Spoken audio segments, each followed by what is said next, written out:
But the news was just announced that WNBA TV ratings are down more than 50% since Caitlin Clark's injury. And it was also reported that the Indiana Fever television viewership is also down over 53%. Now, I know a lot of us were expecting some sort of dip since Caitlin Clark has been out with injury, but I don't think all of us were expecting the entire viewership of the entire WNBA. The WNBA has realized that without Caitlin Clark, it would be unwatchable and a disaster.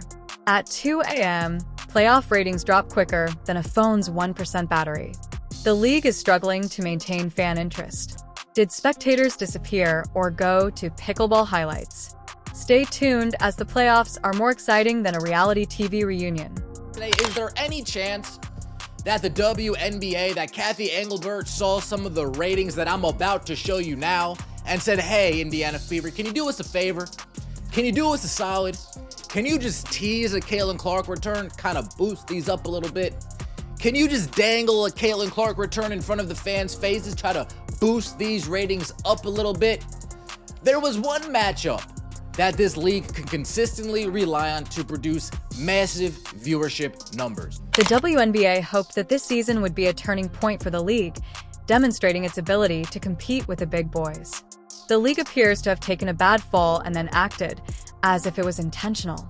A shocker. Imagine my surprise. Just imagine my surprise when Uncle Casey found out that the WNBA is struggling to maintain their ratings without Caitlin Clark. To make matters worse, and this is something I have definitely noticed in the last 3 or 4 weeks, especially since the All-Star game, the WNBA seems to be struggling to maintain interest. Let's be honest here. The WNBA season has been both spectacular and disastrous. Basketball fans witnessed a variety of injuries, questionable referee decisions, and a commissioner that disregards player safety. Caitlin Clark's ankles were designated public property by defenders, leading to her spending more time on the bench than on the court. About Caitlin Clark, the operative word that comes to my mind is gratitude. There's an incredible level of gratitude that should be accorded to this young lady with what she did for the sport. How was the attendance for Team USA in the Olympics? What would it have been like if Caitlin Clark was playing on that team? Remember the first game? Look at this right here. National broadcast viewership. What are we talking about here? 1,000, what is that? 1.219? Is that the number? And the game afterwards got 485,000. So the Fever in their game against the Minnesota Lynx was 1.219 million. The most thrilling aspect of the season for fans is predicting the league's collapse before the playoffs. Spoiler alert, it's held together with a small bit of duct tape. The NBA's black superstars should thank their lucky stars. For the record ratings, Caitlin Clark is detonating, even if new fans are mostly white fans. It doesn't matter what color eyeballs are. But the other day, I must admit, it hit me like Katie Bell Henderson telling me that's enough. I told myself it's not racist for me to like Kate. What about the awful officiating calls? This season's referees appear to have been taken from a mall food court during lunch rush. One of them is chewing a slice of Sparrow pizza while debating whether to call a flagrant foul. Another appears to have assumed they were recruited to officiate a roller derby.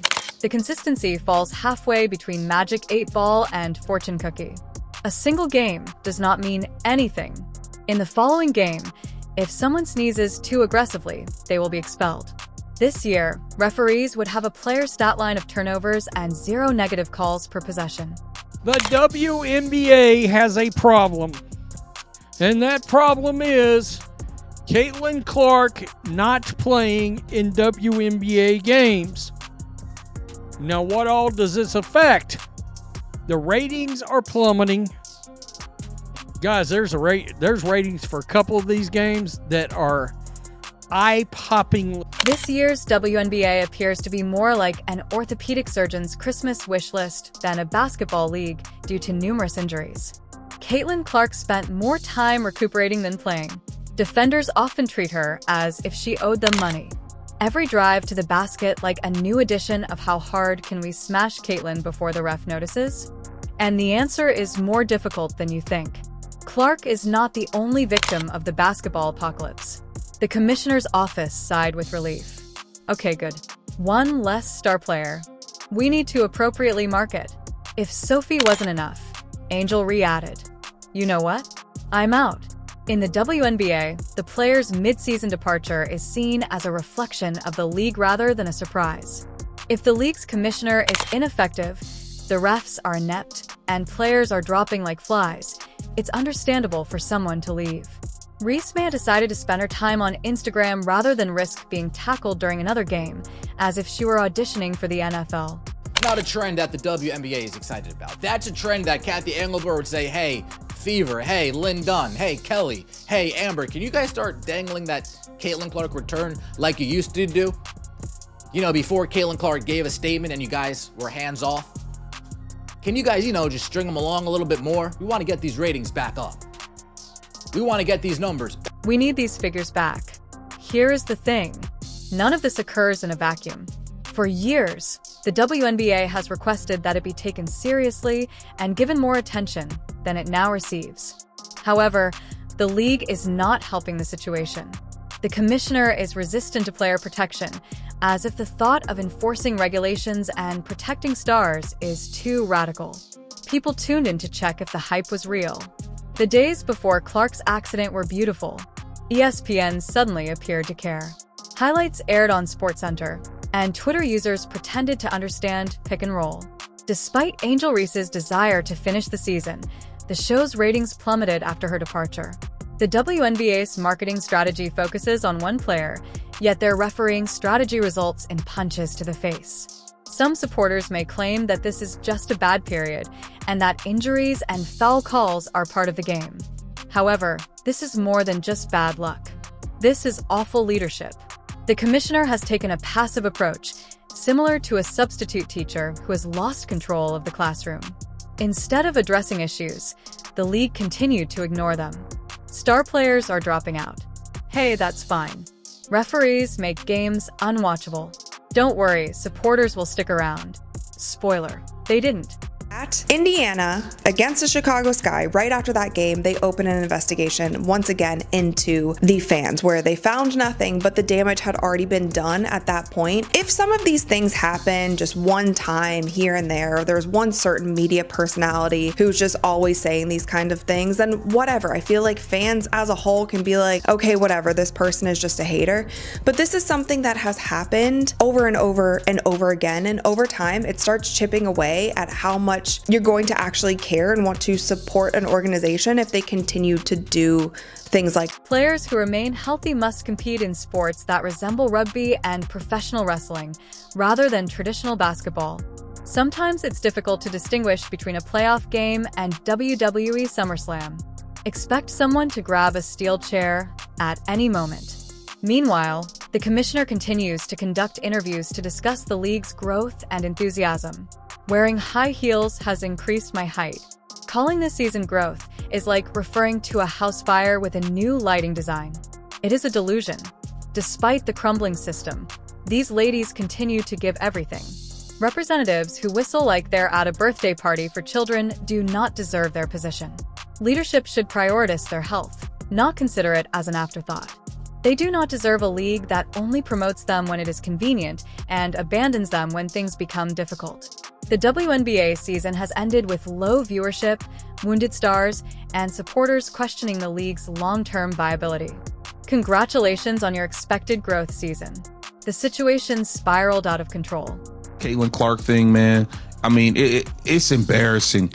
It is embarrassing what you guys have done. And then people are catching on to your tactics. You got the people on Twitter catching on to your tactics. Like, look at this right here. Look at this right here. They say ESPN didn't want to show the ratings were down from WNBA All-Star Game because Caitlin Clark. Perhaps next year, the commissioner will prioritize player safety. Referees may learn what constitutes a foul. Caitlin Clark and other stars may be able to finish a season without having to retire early. Until then, the WNBA is at a critical point. This is not due to a lack of interest among supporters. This is due to the lack of effective leadership. The WNBA anticipated record-breaking ticket sales this year. In that year, arenas were crowded with fans waiting up outside like it was the introduction of a new iPhone. Instead, empty seats reverberate louder than the referees' whistles. Popcorn vendors moan, pleading for customers to purchase hot dogs. Ticket sales for most games resemble a clearance rack at a failing department shop. The company claims to have a growing fan base, but fans are more interested in adding to their Netflix queue. Without Clark, Cunningham, and Reese, WNBA ticket sales would have plummeted like a Jenga tower in an earthquake. The league's attempts to spin the situation are the most amusing aspect. Social media posts continue to be shared as usual. WNBA fans report another great night of action. Fans in the comments ask, "Where's the excitement? What game did you mean in another dimension?" Many users respond with memes depicting tumbleweeds rolling across empty chairs. It's horrible when your marketing tweets turn into a comedy show for fans who have lost hope. Let's not forget the commissioner. She deserves an Oscar for her unflappable performance. On camera, she discusses the league's current situation as the finest it has ever been. Imagine the captain of the Titanic boasting about the ship's underwater appearance. Although technically still floating, it may not be in the desired manner. The commissioner has become adept at denial, like a magician attempting to distract with card tricks while the stage is on fire. When supporters demand accountability for injuries, poor officiating, and inadequate player protection, the reaction is either silence or a rehearsed remark about evaluating protocols. Medical personnel rush in as if it's a moon landing. Referees suddenly remember how to enforce rules. The league goes to great lengths to preserve its revenue sources. Because guess what? Without your stars, no one will watch. Without stars, ratings decline. Without stars, ticket sales drop. It's not that complicated. This is basic business. The NFL does the same thing. Quarterbacks are regarded as priceless works of art. If you breathe too hard on Patrick Mahomes, referees will immediately flag you for roughing the passer. In the WNBA, Caitlin Clark was body checked into the scorer's table and the refs